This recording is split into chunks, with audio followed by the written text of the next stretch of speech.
Assalamualaikum warahmatullahi wabarakatuh.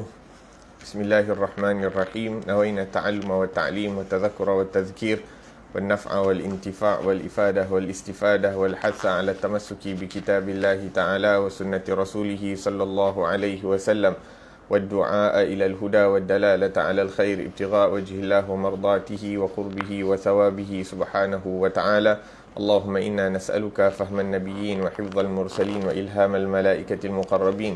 اللهم اغننا بالعلم وزينا بالحلم وأكرمنا بالتقوى وجملنا بالعافية. اللهم أخرجنا من ظلمات الوهم وأكرمنا بنور الفهم. سبحانك لا علم لنا إلا ما علمتنا إنك أنت العليم الحكيم. رب اشرح لي صدري ويسر لي أمري واحلل عقدة من لساني يفقه قولي وسدد لساني واهد قلبي بحق سيدنا محمد صلى الله عليه وسلم.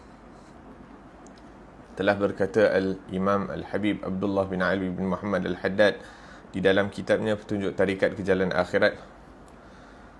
Semoga Allah Subhanahu wa taala manfaatkan kita dengan beliau, dengan ilmu beliau di dunia dan di akhirat. Amin Allahumma amin. Muka surat 91. Makan hanya dari yang halal sahaja. Wahai saudaraku, berusahalah agar jangan ada yang masuk perutmu kecuali yang halal sahaja. Sebab barang siapa yang memakan dari yang halal selama 40 hari, bercahayalah hatinya dan terpancarlah dari lisannya kata-kata hikmah, dan Allah akan memuliakannya dengan sifat zuhud terhadap dunia serta suci kelakuannya dan baik sekali perhubungannya dengan Allah Subhanahu wa taala. Tetapi orang yang memakan haram dan yang syubhat, maka perilakunya adalah sebalik dari yang di atas tadi. Awas jangan sampai terlalu mewah dalam makan minum sehingga kekenyangan sekali. Kerana dari yang halal itulah mula berpunca segala bahaya. Di antara bencana kekenyangan itu adalah kerasnya hati, rosaknya kecerdasan akal, kacaunya pemikiran dan timbul perasaan malas hendak beribadah dan sebagainya dari bermacam-macam bencana yang lain. Cara beriktisad dalam makan, hendaklah anda menahan diri dari makan ketika terasa keinginan kepadanya, dan baru boleh makan apabila anda benar-benar sudah terlalu lapar hendakkan makan. Dan tanda benarnya kelaparan, anda menginginkan apa sahaja makanan. Kemudian, Alhamdulillah wassalatu wassalamu ala sayyidina Rasulillah wa ala alihi wa ashabihi wa man walah, amma ba'd. Alhamdulillah, kita masih lagi dalam perbahasan ataupun dalam perihal adab-adab kenabian, yang mana kita diperintahkan untuk istiqamah melakukan segala adab-adab yang dilakukan oleh Rasulullah sallallahu alaihi wasallam, kerana Rasulullah itu merupakan sumber adab, sumber kita mempelajari daripada adab. Dan baginda sallallahu alaihi wasallam, antara tugas baginda adalah untuk menyempurnakan daripada adab. Allah Subhanahu wa taala telah mengajarkan adab kepada Rasulullah, dan ia adalah sebaik-baik pengajaran adab yang diajarkan. Adabani Rabbi fa ahsana ta'dibi. Innama bu'ithtu liutammima makarimal akhlaq. Sesungguhnya aku diutuskan untuk menyempurnakan daripada adab dan akhlak. Sallallahu alaihi wa alihi wasallam. Maka sesuai dengan akhlak dan adab seseorang, maka itulah kemuliaannya di sisi Allah Subhanahu wa taala. Dan mengikut kadar dia meninggalkan, mengamalkan akan adab para nabi ataupun adab-adab kenabian, maka jatuhlah ia daripada pandangan Allah Subhanahu wa taala. Naam. Berkata Sayyidina Abdullah bin Umar Al-Khattab radhiyallahu anhu, anaknya Sayyidina Umar, beliau mengatakan bahawa Rasulullah sallallahu alaihi wasallam telah mengajarkan kami segala perkara, iaitu adab untuk melakukan setiap perkara, hingga hatta nak buang air pun diajarkan. Cara-cara nak buang air, adab-adab nak buang air juga diajarkan oleh Rasulullah sallallahu alaihi wasallam. Maka kalau ditanya kenapa segala perkara diajarkan, agar supaya kita mengikuti daripada ajarannya Rasulullah sallallahu alaihi wasallam.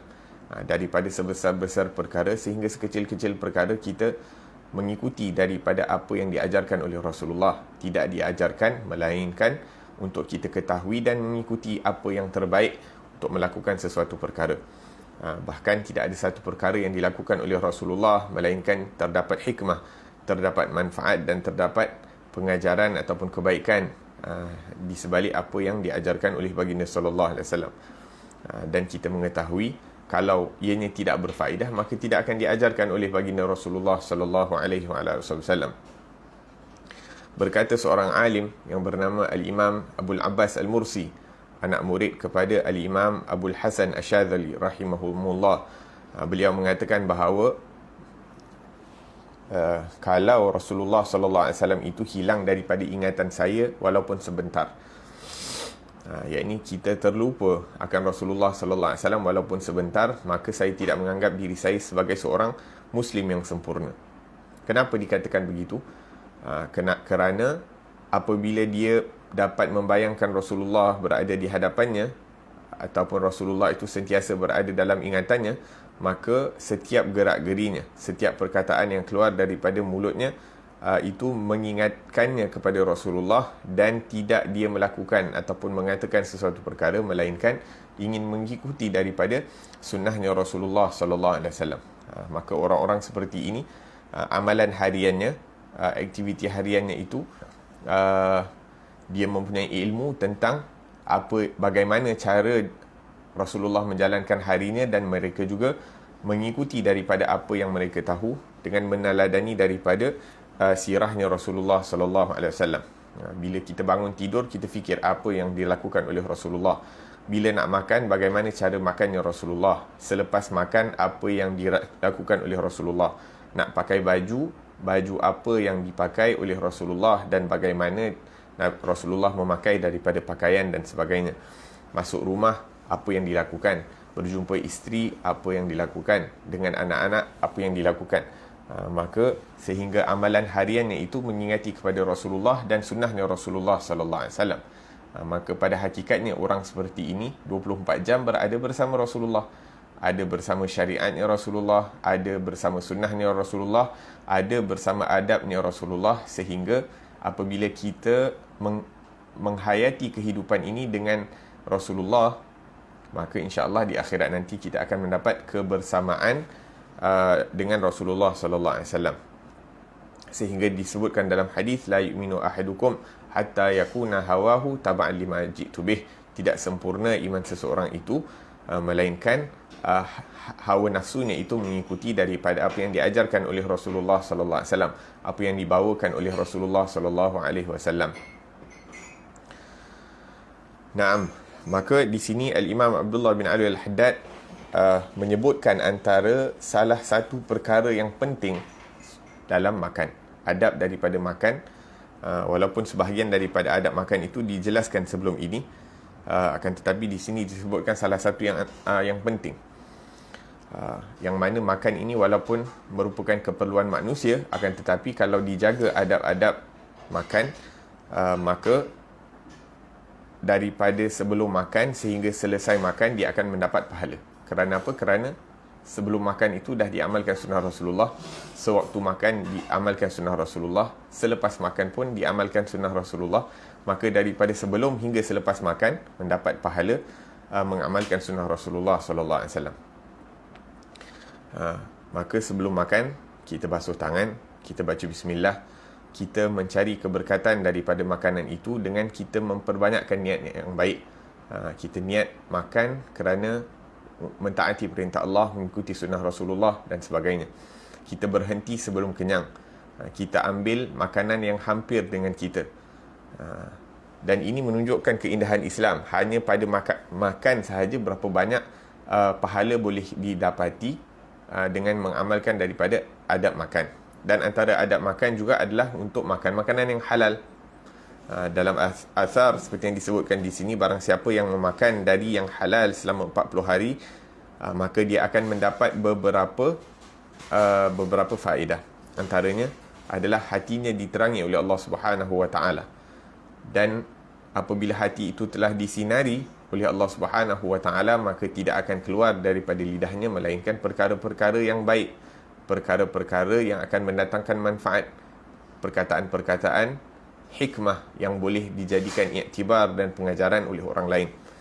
Kerana apa? Kerana hati itu telah bercahaya.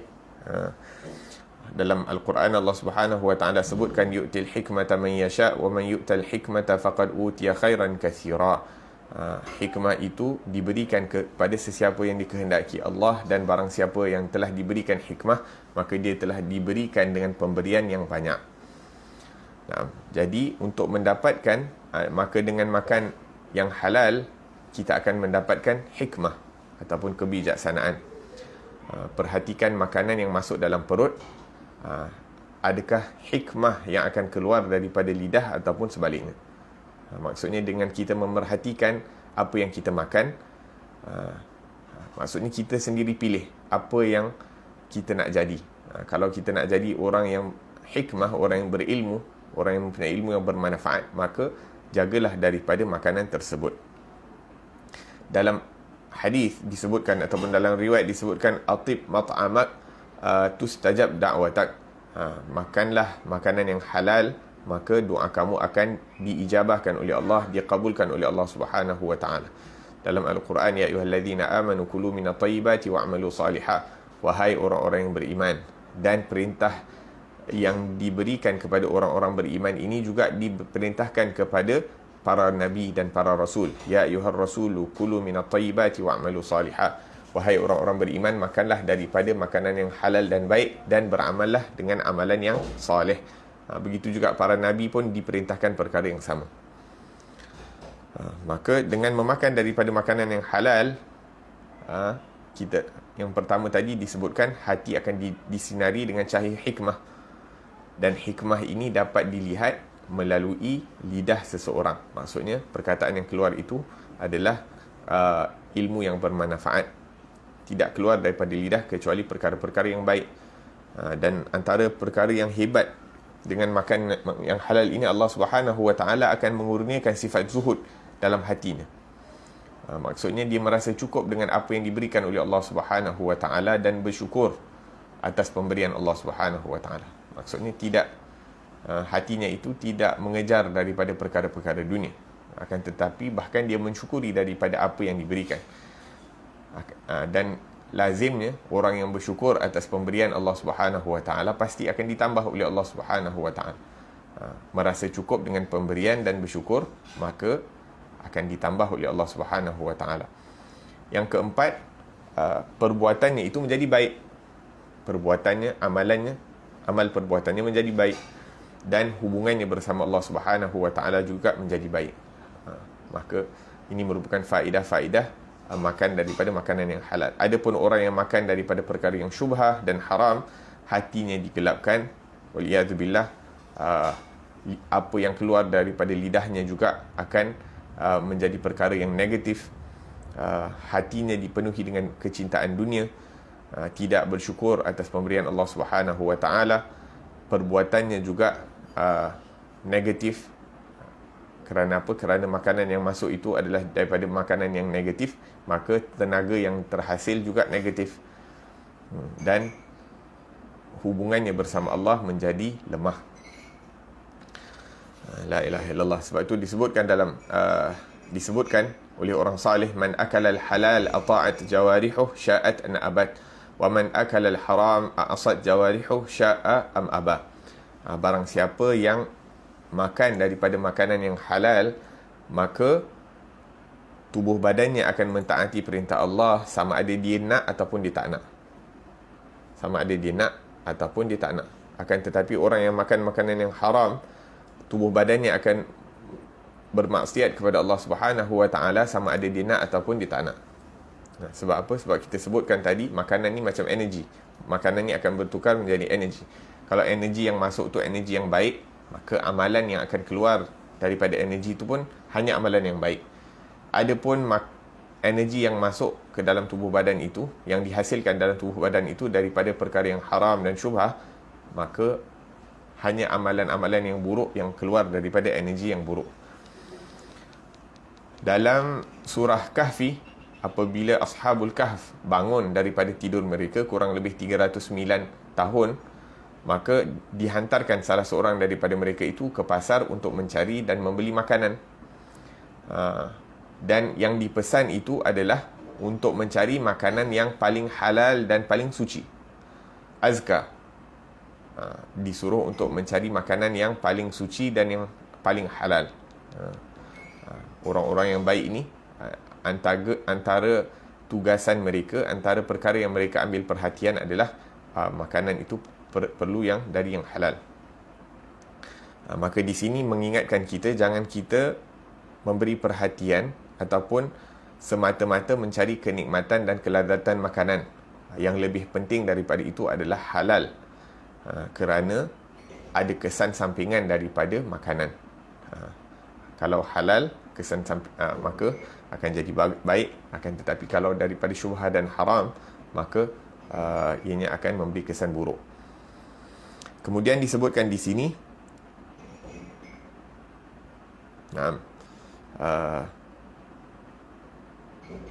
antara adab makan juga adalah jangan makan kecuali lapar. Biasakan jangan makan kecuali bila benar-benar lapar. Dan bila makan pula, berhenti sebelum kenyang. Jangan bila dah makan, khalas, tak boleh berhenti. Tak lapar pun makan, bila dah makan tak boleh berhenti. Dan bila makan jangan cerewet. Bila makan cuba jangan cerewet, jangan komplain. Satu hari Nabi SAW bertanya kepada Sayyidatina Aisyah radhiyallahu anha, wahai Sayyidatina Aisyah, ada makanan tak di rumah? Maka Sayyidatina Aisyah mengatakan, ya Rasulullah, yang ada hanya cuka. Naam, ataupun Sayyidatina Aisyah mengatakan, naam ya Rasulullah, ada cuka di rumah. Maka Nabi mengatakan, ni'mal idam al-khal, sebaik-baik hidangan ataupun sebaik-baik lauk itu adalah cuka. Maka Nabi SAW makan roti dengan cuka dan bergembira. La ilaha illallah. Tak ada komplain, mensyukuri daripada nikmat Allah Subhanahu wa taala. Apa yang ada, apa yang dihidangkan, itu yang Nabi makan. Allahu akbar. Alhamdulillah kita hidup di zaman yang mana makanan itu bukan satu perkara yang susah untuk didapati. Sehingga kita menjadi cerewet, itu tak nak, ni tak nak, nak yang macam ni, nak yang macam tu dan sebagainya. Walhasil, kalau tak kisah nak makan yang sedap-sedap, tak menjadi masalah. Akan tetapi jangan lupa bersyukur dan jangan sampai ke tahap pembaziran. Satu hari Sayyidina Umar Al-Khattab radhiyallahu anhu wa ardah, ketika menjadi khalifah, beliau berjumpa dengan Sayyidina Salman Al-Farisi. Sayyidina Umar berjumpa dengan Sayyidina Salman Al-Farisi dan Sayyidina Umar mengatakan, wahai Salman, nasihatilah aku. Sahabah mereka sentiasa meminta nasihat antara satu dengan yang lain. Walaupun mereka Amirul Mukminin Sayyidina Umar, akan tetapi masih lagi meminta nasihat daripada orang lain. Maka berkata Sayyidina Salman, khalas ya Amirul Mukminin, i'zarni, beri aku kelepasan ataupun uzurkan aku daripada memberi nasihat. Saya tak boleh nak nasihati kamu atas sebab-sebab yang tertentu. Maka Sayyidina Umar mengatakan, khalas, tak ada, bagi nasihat juga, kena bagi nasihat. Maka Sayyidina Salman mengatakan, in kana labud, kalaupun perlu untuk saya berikan nasihat, maka ada dua perkara yang aku akan nasihatkan. Yang pertama, aku lihat kamu tukar baju satu hari 2 kali.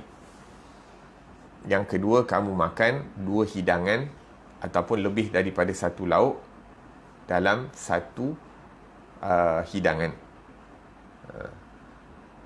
Maksudnya bila breakfast tu ada lebih daripada 1 lauk, ataupun bila lunch ada lebih dari 1 lauk, ataupun bila dinner lebih daripada 1 lauk. Maka diingatkan Sayyidina Umar Al-Khattab radhiyallahu anhu agar tidak berlebih-lebihan dalam makanan. La ilaha illallah. Kita dekat rumah macam-macam, ataupun bila kita makan kat kedai macam-macam. Tom yumnya, ayam papritnya, sayur apa tu, ikan masin, subhanallah, sotong, celup, tepung, macam-macam. Kan tetapi jangan kita lupa untuk mensyukuri daripada nikmat dan kemudahan yang Allah Subhanahu wa taala berikan. Sayyidina Umar yang mana merupakan Amirul Mukminin, pemimpin daripada orang-orang Islam, makan satu hari hanya 1 lauk. Maka Sayyidina Umar mengatakan kepada Sayyidina Salman, ada apa lagi tak nasihat? Ada nasihat lain tak? Maka Sayyidina Salman mengatakan tak ada ya, wahai Umar. Yang ini hanya dua sahaja, makanan dan pakaian. Maka Sayyidina Umar mengatakan kepada Sayyidina Salman, khalas, kalau itu sahaja yang nasihat kamu berikan, maka aku akan lakukan apa yang dinasihati oleh kamu. Pada peristiwa yang lain, Sayyidina Umar Al-Khattab radhiyallahu anhu dijemput oleh Sayyidina Khalid bin Walid, panglima perang Islam. Sayyidina Khalid bin Walid menjemput Sayyidina Umar Al-Khattab untuk makan. Jadi bila menjemput Amirul Mukminin, ketua negara, maka makanan yang dihidangkan juga macam-macam, lauk yang banyak. Jadi bila Sayyidina Umar nak jamah makanan ataupun nak mula makan, tiba-tiba beliau menangis. Tiba-tiba beliau menangis kerana mengingatkan sesuatu. Maka Sayyidina Khalid bin Walid mengatakan, wahai Amirul Mukminin, kenapa menangis?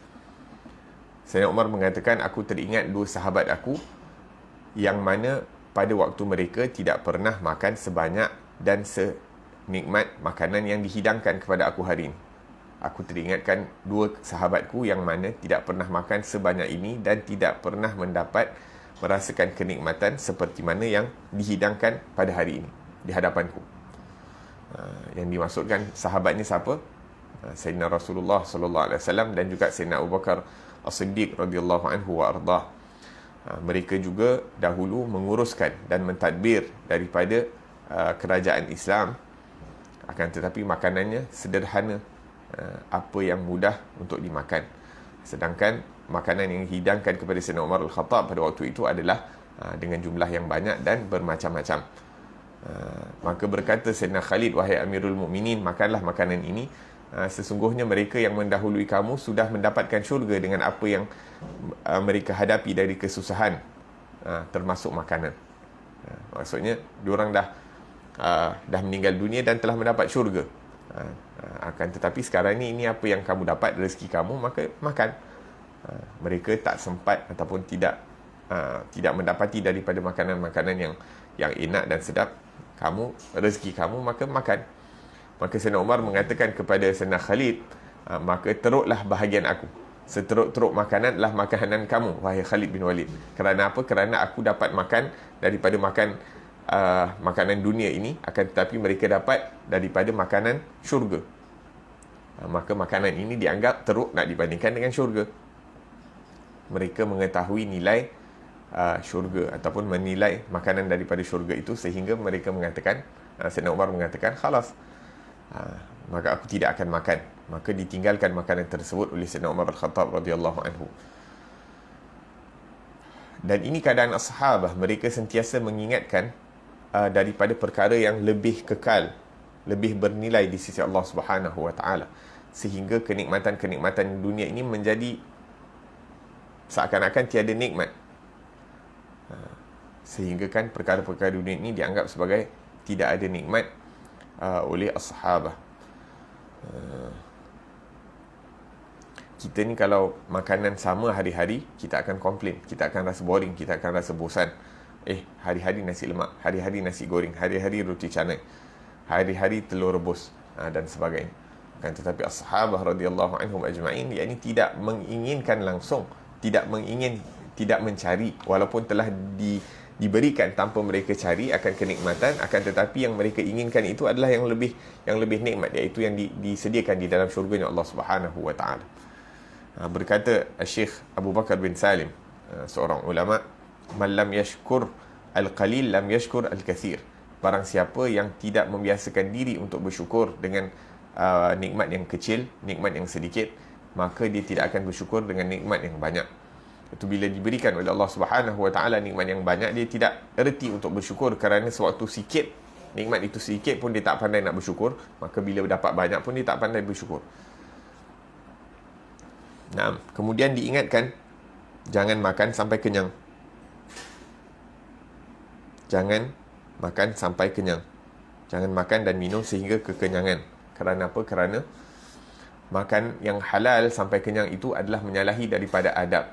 Iaitu Rasulullah mengajarkan kita adab makan, dan apabila seseorang makan walaupun makanan itu halal, tapi sampai kenyang, dia menyalahi daripada adabnya Rasulullah sallallahu alaihi wasallam. Apatah lagi makan sampai kenyang daripada perkara yang haram. Kemudian disebutkan daripada bencana ataupun bahaya makan sampai kenyang. Yang pertama disebutkan di sini adalah hati akan menjadi keras.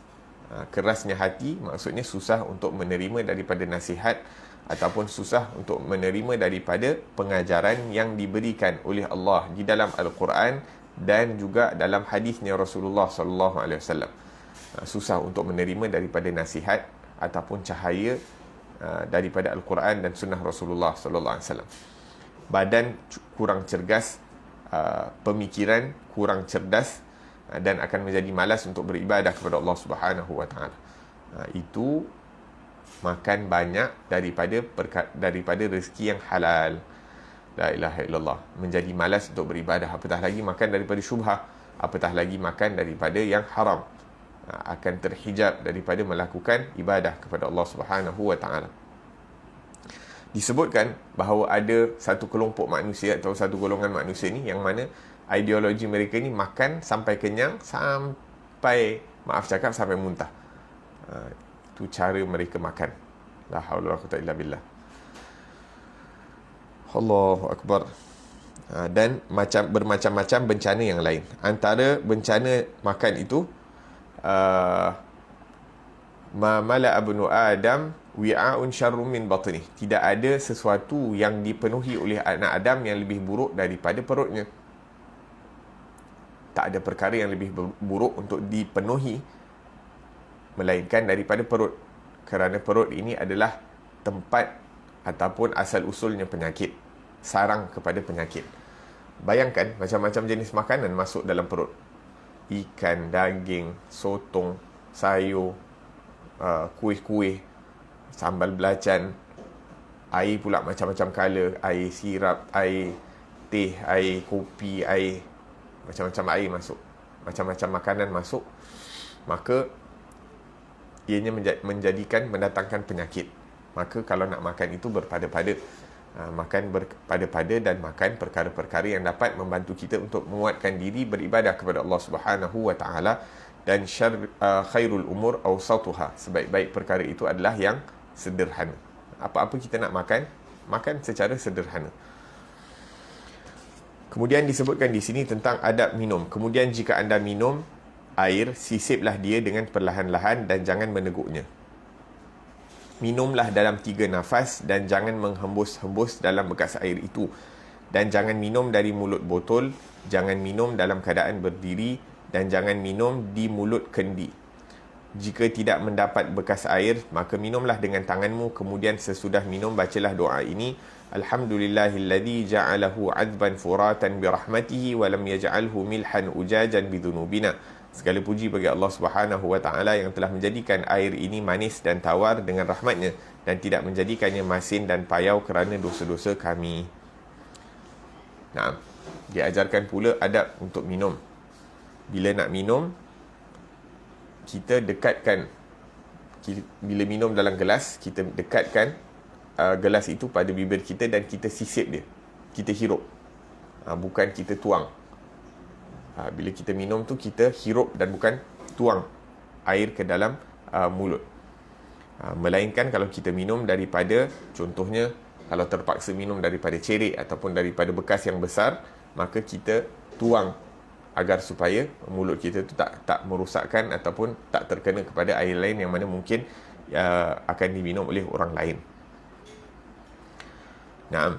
Dan antara adab minum adalah dengan 3 nafas. Maksudnya 3 kali. Ambil bismillah, minum sekali. Kemudian dijauhkan cawan itu daripada mulut. Kemudian minum kali yang kedua. Kemudian alhamdulillah. Kemudian barulah yang ketiga. Dan minuman yang pertama ataupun minuman yang kedua itu lebih banyak daripada yang pertama, dan minuman yang ketiga itu lebih banyak daripada minuman yang kedua. Jangan menghembus-hembus dalam bekas air. Naam. Jangan bernafas dalam cawan. Dan kalau air itu panas, jangan ditiup, kerana ianya akan menghilangkan keberkatan daripada minuman tersebut. Antara adab minum, jangan minum berdiri. jangan minum berdiri. Dalam hadis disebutkan, Nabi bersabda, siapa yang minum berdiri hendaklah memuntahkan minumannya. Nak mengatakan bahawa betapa kerasnya larangan Rasulullah itu untuk tak benarkan kita minum berdiri. Walaupun ada hadis yang menyebutkan bahawa Nabi juga pernah minum berdiri, dan para ulama menyimpulkan bahawa hukum minum berdiri itu tidak haram, akan tetapi makruh. Dan walaupun Nabi melarang daripada minum berdiri, tapi Nabi minum berdiri untuk menunjukkan bahawa ianya boleh untuk dilakukan kalau atas sebab-sebab yang tertentu. Maksudnya kalau tak boleh untuk nak minum duduk, barulah dibenarkan untuk berdiri. Tapi selagi mana kita mampu untuk duduk, maka minumlah dengan duduk. Dan walaupun kadang-kadang ini berat, susah, tapi ianya menghidupkan sunnah Rasulullah sallallahu alaihi wasallam. Maka kalau ada orang itu mencintai daripada Rasulullah, maka nak menghidupkan sunnah itu akan dianggap ringan dan mudah. La ilaha illallah. Kemudian disebutkan di sini, apabila anda mempergauli isterimu, wahai saudaraku, dan apabila anda mendekati isterimu, bacalah doa ini pula. Bismillah, Allahumma jannibna syaitan wa jannibish syaitan ma razaqtana.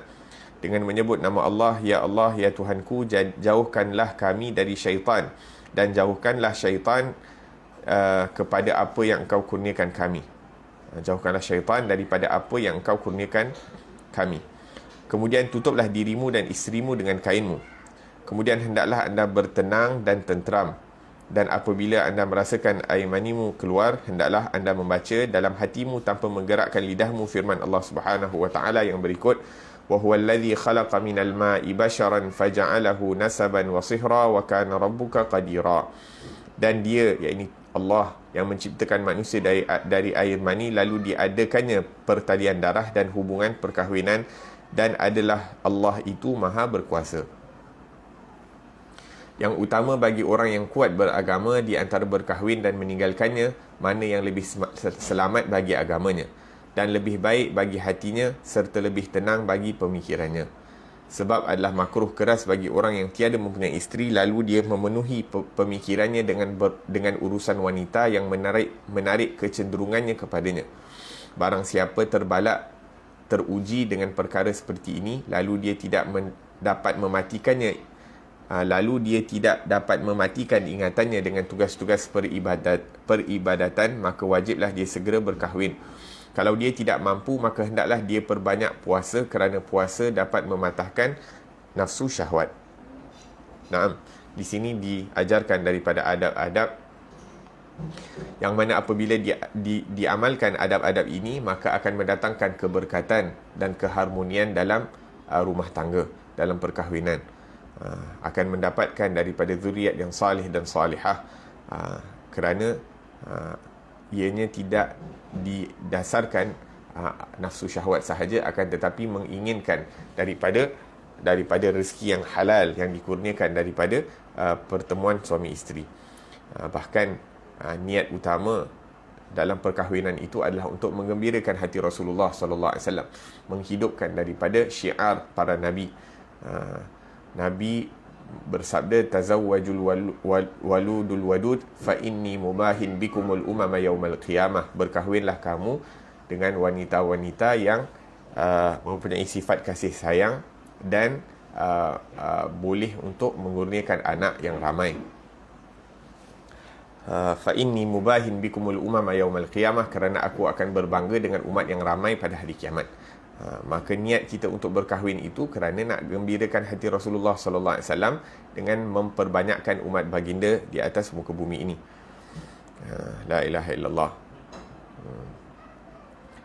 Dan naam.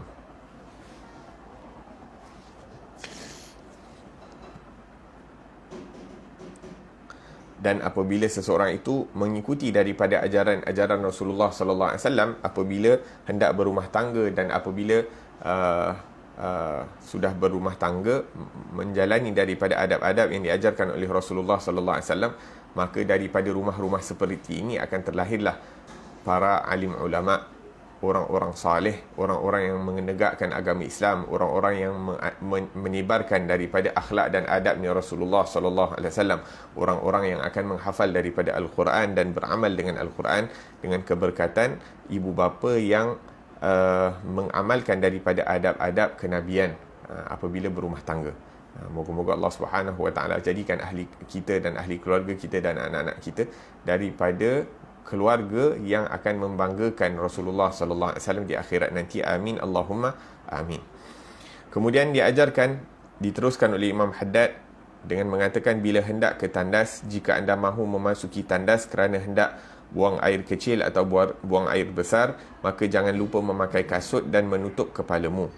Mulakan kaki kiri bila masuk dan kaki kanan bila keluar daripadanya. Dan ketika hendak masuk, bacalah doa ini pula. Bismillah, Allahumma inni a'udzubika minal khubuthi wal khaba'ith. Dengan menyebut nama Allah, ya Allah, ya Tuhanku, sesungguhnya aku berlindung diri dengan Engkau dari syaitan jantan dan betina. Dan bila keluar pula, bacalah doa ini juga. Ghufranak, alhamdulillahilladzi azhaba annil adha wa afani. Aku memohon pengampunanmu. Segala puji bagi Allah yang telah menghilangkan sakit daripadaku dan melepaskanku daripadanya. Di sini jangan anda menyebut nama Allah dalam keadaan begini kecuali dengan hatimu sahaja, dan jangan membawa sesuatu yang tertulis padanya nama Allah kerana menghormati kebesaran Allah Subhanahu Wa Taala. Jangan menyibukkan diri dengan membuat sesuatu dan jangan berbicara kecuali bila perlu sahaja. Jangan mengangkat kainmu kecuali sekadar batasan yang anda bimbang akan terkena najis. Tutuplah auratmu sehingga tiada dapat dilihat orang lain. Dan duduk jauh-jauh sehingga tiada seorang pun yang dapat mendengar sesuatu suara atau mencium bau daripadamu. Jangan menghadapi kiblat dan jangan membelakanginya ketika hendak buang air. Ada kalanya memang sukar hendak mengelakkannya pada setengah-setengah bangunan, maka hukumnya dimaafkan bila berlaku kesukaran.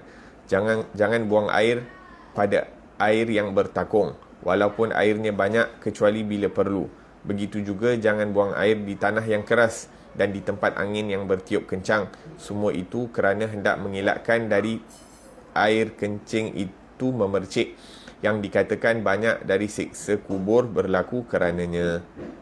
Jangan lupa beristibrak, dan hendaklah anda beristibrak, iaitu berdihim atau mengetus kencing itu sekadar dayamu tanpa keluar ke batasan was-was.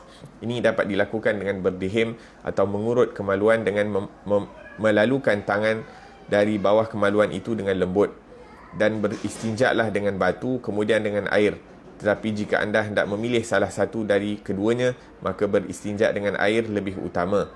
Kalau pada kubul iaitu zakar, dahulukan membasuhnya dengan air kemudian baru diikuti dengan batu. Sesudah beristinjak, bacalah doa Allahumma hassin farji minal fawahish wa tahhir qalbi minan nifaq.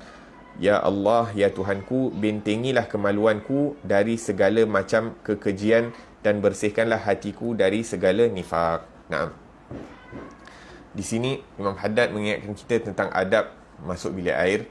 Antaranya adalah pakai selipar dan tutup kepala. Pakai selipar dan tutup kepala. Mulakan dengan masuk kaki kiri, seperti mana kalau kita nak masuk tempat-tempat yang dianggap kotor oleh syariah, masuk ke pasar, masuk ke supermarket, mall dan sebagainya. Mulakan kaki kiri bila masuk dan kaki kanan bila keluar daripadanya. Dan ketika hendak masuk, bacalah doa ini. Baca doa sebelum kita masuk ke dalam tandas. Adapun kalau kita masuk dalam tandas dalam keadaan terlupa nak baca doa, kalau mudah untuk kita keluar balik, maka kita keluar balik. Sebagai contoh, kita masuk tandas salah kaki, kita masuk kaki kanan, maka latihkan diri, keluar balik, masuk dengan kaki kiri. Masuk ke dalam tandas, terlupa nak baca doa. Selagi mana kalau kita masih boleh untuk nak keluar, contohnya belum buka baju dan sebagainya, maka kita keluar balik untuk nak melatih diri ini untuk mengamalkan sunnah. Sehingga apabila dilatih, dididik, barulah ini akan menjadi satu kebiasaan. Dan bagus kalau kita didik anak-anak kita juga daripada kecil. Contohnya kalau anak tu dah Yalah, dah besar sikit, umur 2 tahun, 3 tahun, dah boleh berjalan sendiri. Jadi bila dia nak masuk ke dalam tandas tu, kita dahulukan kaki kirinya, ajar dia. Kita bacakan doa dekat telinga dia supaya dia dengar doa tersebut. Dah biasa dengan diingatkan untuk membaca doa daripada kecil, sehingga apabila besar, sunnah-sunnah yang ringan ini sudah menjadi suatu kebiasaan untuk diamalkan, sehingga dia tidak mampu untuk nak masuk tandas, melainkan dengan mengamalkan daripada sunnah-sunnah yang telah dilatih dari kecil oleh ibu dan ayah. Begitu. La ilaha illallah. Naam. Kemudian, jangan anda menyebut nama Allah dalam keadaan begini kecuali dalam hatimu sahaja. Jangan membawa sesuatu yang tertulis padanya nama Allah. Jangan menyebutkan diri dengan membuat sesuatu. Jangan bawa handphone, jangan bawa surat khabar, jangan bawa Walkman dan sebagainya. Tandas bukan tempat untuk nak kita duduk lama. Mengikut kadar keperluan kita untuk duduk, itu sahaja kita masuk, kemudian kita keluar. Apatah lagi kalau kita di tempat yang awam, contohnya dekat masjid ataupun dekat madrasah dan sebagainya, ataupun di luar lah, bukan di rumah kita. Maka kita perlu untuk tidak mengambil masa terlalu lama, kerana ada orang juga yang nak menggunakan. Jangan guna air terlalu banyak. Kadang-kadang itu sunnah Rasulullah tidak beristinja dalam keadaan membazir. Tapi kalau ada keperluan untuk mengguna lebih, maka gunakan. Jangan kita beristinja di tempat kita buang najis. Kalau terpaksa, maka kita basuh dulu tempat yang mana ada najis, barulah kita beristinja. Kerana apa? Untuk mengelak daripada najis yang berada di tempat itu terpercik, terkena mungkin kaki kita, kita tak perasan, ataupun apatah lagi kalau terkena baju kita, kita tak perasan. Kemudian kita bawa baju itu, gunakan baju itu untuk sembahyang, sehingga kan sembahyang kita tidak sah kerana ada najis pada pakaian tersebut. Dan ini menunjukkan keindahan Islam dan betapa Nabi SAW mengambil perhatian terhadap umatnya, sehingga setiap perkara-perkara yang kecil, minum, makan, buang air dan sebagainya, semuanya diajarkan secara sempurna oleh Rasulullah SAW. Antara yang diajarkan juga adalah tutuplah auratmu sehingga tidak dapat dilihat orang lain. Jaga aurat. Jangan melihat daripada aurat sendiri kecuali atas sebab-sebab yang tertentu. Jangan melihat kepada perkara-perkara najis yang keluar daripada tubuh badan kita. Elakkan daripada ada bau ataupun ada bunyi yang sampai pada orang lain. Adab yang diajarkan oleh Rasulullah SAW. Kemudian diajarkan kita juga untuk tidak membelakangi ataupun menghadap kepada kiblat, kecuali apabila keadaan terpaksa. Maksudnya kalau kita berada di tempat lapang, di padang pasir ataupun di hutan dan sebagainya, mudah untuk kita mengelakkan diri daripada membelakangi ataupun menghadap kepada kiblat. Adapun di tempat yang telah disediakan seperti tandas dan sebagainya, kalau memang dah terpaksa, maka dimaafkan. Sebab apa? Sebab dianggap sebagai tempat yang tertutup. Tapi kalau contohnya kita nak buat rumah, nak buat tandas, maka kita pastikan dahulu tandas tu tidak menghadap dan tidak membelakangi daripada kiblat. Kemudian diajarkan juga afdal istinja itu dengan air dan dengan batu. Dan zaman sekarang ni boleh diganti batu itu dengan toilet paper. Maka kalau boleh, jangan sampai tandas kita ni tak ada toilet paper di dalamnya, kerana itu merupakan sunnah, menggabungkan daripada air dan tisu, yang mana tisu itu sifat dia menyerap daripada air ataupun menyerap daripada kotoran. Maka kita cuba amalkan daripada sunnah tersebut di rumah kita. Dan antara yang paling penting adalah untuk membaca doa. Allahumma hassin farji minal fawahish wa tahhir qalbi minan nifaq. Bagus untuk kita amalkan dan bagus untuk diajarkan anak-anak kita untuk hafal doa ni. Ya Allah, bintingilah kemaluanku dari segala macam kekejian. Zaman sekarang ni, daripada zinanya, daripada liwatnya, daripada onaninya dan sebagainya. Maka perkara-perkara yang buruk ini insya-Allah dapat dielak dengan keberkatan doa. Dengan berkat diajarkan doa yang baik ini, maka insya-Allah kita dijaga oleh Allah Subhanahu Wa Taala. Dan juga dijaga juga zuriat kita daripada perkara-perkara yang buruk, terutamanya pada usia-usia awal baligh. Terkadang bisikan syaitan itu lebih banyak pada umur-umur seperti itu.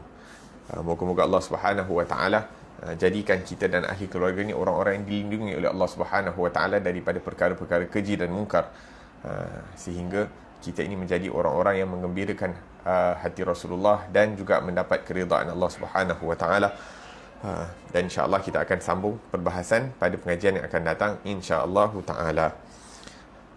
ربنا انفعنا بما علمتنا ربي علمنا الذي ينفعنا ربي فقهنا وفقه أهلنا وقرابات لنا في ديننا مع أهل القتر أنثى وذكر ربي وفقنا وفقهم لما ترتضي قولا وفعلا كرما وارزق الكل حلالا دائما وأخل أتقياء علماء نحظى بالخير ونكفى كل شر ربنا واصلح لنا كل شؤون وأقر رب الرضا منك العيون واقض عنا ربنا كل الديون قبل أن تأتينا رسل المنون واغفر واستر أنت أكرم من ستر وصلاة الله تغشى المصطفى من إلى الحق دعانا والوفى بكتاب فيه للناس شفاء وعلى الآل الكرام الشرفاء وعلى الصحب المصابيح الغرار اللهم اهدنا بهداك واجعلنا ممن يسارع في رضاك ولا تولنا وليا سواك ولا تجعلنا ممن خالف أمرك وعصاك وحسبنا الله ونعم الوكيل ولا حول ولا قوة إلا بالله العلي العظيم وصلى الله على سيدنا محمد وعلى آله وصحبه وسلم والحمد لله رب العالمين والسلام عليكم ورحمة الله وبركاته.